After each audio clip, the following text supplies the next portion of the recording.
창세기 19장 12절부터 29절입니다. 그 사람들이 롯에게 이르되 이외에 내게 속한 자가 또 있느냐? 내 사위나 자녀나 성 중에 내게 속한 자들을 다 성 밖으로 이끌어내라. 그들에 대하여 부르짖음이 여호와 앞에 크므로 여호와께서 우리로 이곳을 멸하러 보내셨나니 우리가 멸하리라. 롯이 나가서 그 딸들과 정혼한 사위들에게 고하여 이르되 여호와께서 이 성을 멸하실 터이니 너희는 일어나 이곳에서 떠나라 하되 그 사위들이 농담으로 여겼더라. 동틀 때에 천사가 롯을 재촉하여 가로되 일어나 여기 있는 내 아내와 두 딸을 이끌라. 이 성의 죄악 중에 함께 멸망할까 하노라. 그러나 롯이 지체하매 그 사람들이 롯의 손과 그 아내의 손과 두 딸의 손을 잡아 인도하여 성 밖에 두니 여호와께서 그에게 인자를 더하심이었더라. 그 사람들이 그들을 밖으로 이끌어낸 후에 이르되 도망하여 생명을 보존하라. 돌아보거나 들에 머무르거나 하지 말고 산으로 도망하여 멸망함을 면하라. 롯이 그들에게 이르되 내 주여 그리 마옵소서. 종이 주께 은혜를 얻었고 주께서 큰 인자를 내게 베푸사 내 생명을 구원하시오나 내가 도망하여 산까지 갈 수 없나이다. 두렵건대 재앙을 만나 죽을까 하나이다. 보소서, 저 성은 도망하기 가깝고 작기도 하오니 나로 그곳에 도망하게 하소서. 이는 작은 성이 아니니이까 내 생명이 보존되리이다. 그가 그에게 이르되 내가 이 일에도 내 소원을 들었은즉 너의 말하는 성을 멸하지 아니하리니 그리로 속히 도망하라. 내가 거기 이르기까지는 내가 아무 일도 행할 수 없노라 하였더라. 그러므로 그 성 이름을 소알이라 불렀더라. 롯이 소알에 들어갈 때에 해가 돋았더라. 여호와께서 하늘 곧 여호와에게로서 유황과 불을 비같이 소돔과 고모라에 내리사 그 성들과 온 들과 성에 거하는 모든 백성과 땅에 난 것을 다 엎어 멸하셨더라. 롯의 아내는 뒤를 돌아본 고로 소금 기둥이 되었더라. 아브라함이 그 아침에 일찍 일어나 여호와의 앞에 섰던 곳에 이르러 소돔과 고모라와 그 온 들을 향하여 눈을 들어 연기가 옹기점 연기같이 치미름을 보았더라. 하나님이 들의 성들을 멸하실 때 곧 롯에 거하는 성을 엎으실 때에 아브라함을 생각하사 롯을 그 엎으시는 중에서 내어 보내셨더라. 할렐루야. 오늘도 말씀으로 승리하는 우리 모든 청년들 되기를 주님의 이름으로 축원합니다. 오늘은 창세기 19장 말씀인데요. 창세기 19장은 롯에 대한 말씀입니다. 롯에 대한 말씀은 창세기 13장에서 우리가 기억해 볼 수 있는데요. 그때에 아브라함의 종들과 롯의 종들이 가축들 풀을 먹이는 일로 다툼이 일어납니다. 그러니까 아브라함이 너나 나나 우리 친척인데 서로 싸우게 하지 말자. 네가 좌하면 내가 우하고 내가 우하면 내가 좌하리라 이렇게 말씀하지요.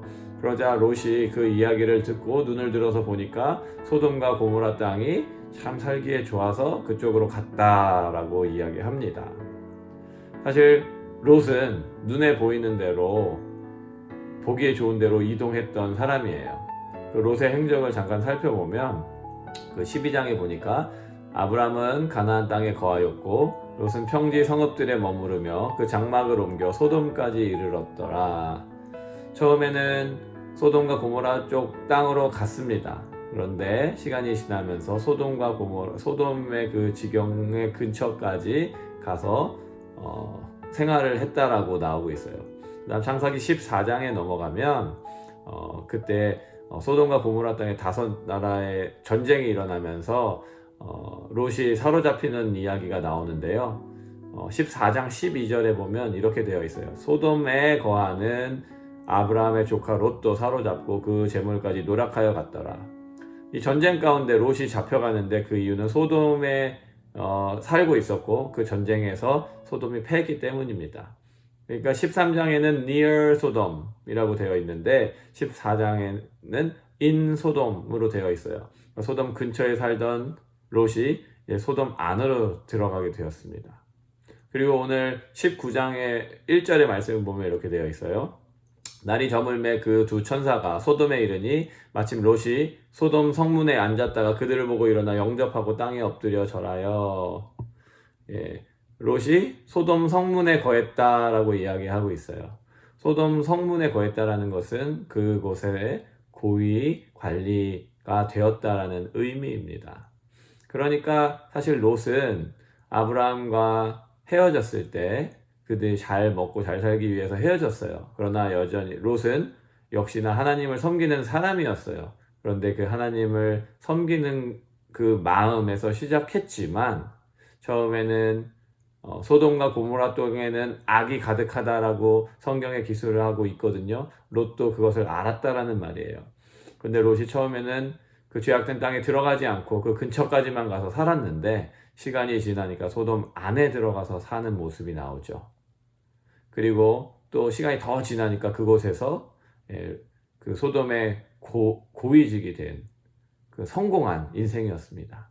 그러니까 어떻게 보면 롯은 잘 먹고 잘 살기 위해서 처음에는 하나님을 믿는 사람이었지만 죄악된 곳에 갈 수 없어 구별된 사람이기 때문에 그 근처까지만 갔었던 거죠.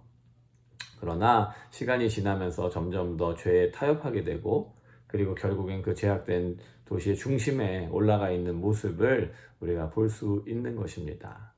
사랑하는 우리 모든 청년 여러분, 우리가 주님의 말씀대로 살겠다고 하지만 그리고 또 어떻게 이 세상과 등지고 살 수 있겠습니까?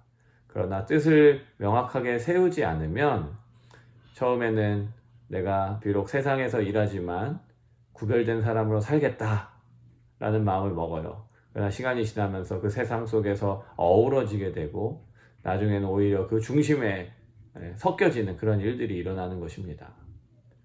다니엘과 세 친구들을 생각해 볼 때, 그 요셉을 생각해 볼 때 그들도 세상의 중심에 있었지만 그들은 하나님 앞에서 뜻을 세우고 하나님 말씀대로 살고자 했던 사람들이에요.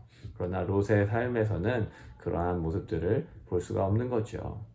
19장으로 넘어오면 아브라함에게 이삭을 낳을 거라는 출생의 소식을 전했던 그 천사들이 롯에게 방문하는 일이 일어납니다. 롯에게 와서 그 이야기를 하죠. 하나님께서 이제 심판을 하실 거다. 다행인 것은 롯이 그렇게 살았지만 유대인의 그 관습에 따라 그 두 천사를 환대했다라는 거고요. 그 환대하는 가운데 이 심판의 소식을 듣게 되었어요. 그래서 이 천사들이 너와 이 가족들이 심판받지 않으려면 다 성 밖으로 이끌어내라 이렇게 이야기하죠. 그랬더니 롯이 자기의 아내와 두 딸과 그리고 두 딸과 결혼이 약속되어 있는 두 명의 사위에게 하나님께서 이 성을 멸할 것이니 떠나라 14절에서 말합니다. 그랬더니 그 사위들이 농담으로 여겼더라. 하나님께서 명확하게 심판의 메시지를 주셨어요. 그런데 그들은 그 말을 농담으로 여겼어요. 그리고 결국은 그 소돔 땅에서 심판으로 죽게 됩니다. 하나님께서 여러분들에게 말씀을 전해 주실 때 여러분 혹시 말씀을 농담으로 여기지 않습니까? 말씀을 농담으로 여긴다는 것이 하나님의 말씀을 희화화하고 우습게 여긴다 이런 말이지요. 그런데 그렇게 생각해 보면 나는 하나님의 말씀을 잘 듣지 하나님의 말씀을 우습게 여기진 않지 생각할 수 있습니다. 그러나 하나님의 말씀을 우습게 여긴다라는 진정한 뜻이 무엇이겠습니까? 하나님의 말씀을 들었지만 그 말씀보다 내 생각이 더 옳다라고 생각해서 그 하나님의 말씀대로 살지 않는 것, 순종하지 않는 것이 사실은 비웃었냐 안 웃었냐의 차원이 아니라 하나님의 말씀 자체에 내 생각보다 하나님의 말씀은 어리석고 옳지 않다라는 전제가 깔려 있는 거죠. 그게 바로 말씀을 우습게 여기는 거예요. 그렇게 말씀을 우습게 여기면 그 결과가 무엇입니까? 하나님의 말씀은 그 말씀대로 반드시 이루어질 것이기 때문에 그러한 심판을 면할 수 없게 되는 것이지요. 사랑하는 청년 여러분, 말씀이 선포될 때 혹시 말씀을 우습게 여기는 일들이 여러분 가운데 있지 않습니까? 만약 그렇다면 회개하고 주님의 말씀을 경외하는 모습이 회복되어지기를 주님의 이름으로 축원합니다. 아무튼 하나님께서는 두 천사를 통해서 롯과 그 가족을 구하여 주게 됩니다. 그러나 물론 그 여정 가운데 롯의 아내는 뒤를 돌아보아 소금 기둥이 되고 롯과 두 딸만이 그 심판에서 벗어나게 됐어요. 그렇다면 여러분 생각해 봐야죠. 왜 하나님께서는 롯을 구해 주셨나? 그 이유가 29절에 나오는데요.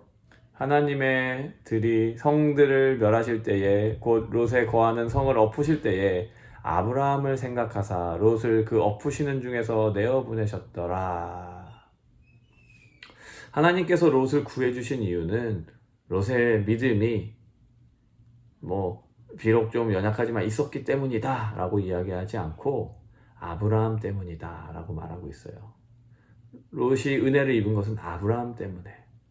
여러분, 여기에 구원의 원리가 있죠. 우리가 어떻게 구원을 받습니까? 예수님 때문에. 여러분, 아브라함은 복의 근원이에요. 너를 통하여 사람들이 복을 받을 것이다, 이렇게 말씀하시죠. 신약에는 베드로에게 그런 말씀을 주시죠. 내가 너에게 천국의 열쇠를 주리라. 네가 땅에서 매면 하늘에서 매일 것이요 땅에서 풀면 하늘에서 풀릴 것이다. 네가 복 주는 사람이 복 받고 네가 벌 주는 멸하기 원하는 사람을 멸할 것이다, 이런 말씀을 하시지요. 아브라함을 복의 근원으로 세우셨기 때문에 아브라함이 사랑했던 롯을, 그 가족을 아브라함 때문에 구해주신 것, 이것이 하나님의 은혜예요. 여러분, 마찬가지죠. 하나님께서는 예수님을 사랑하시죠. 그리고 이 땅에 구원자로 보내주셨어요.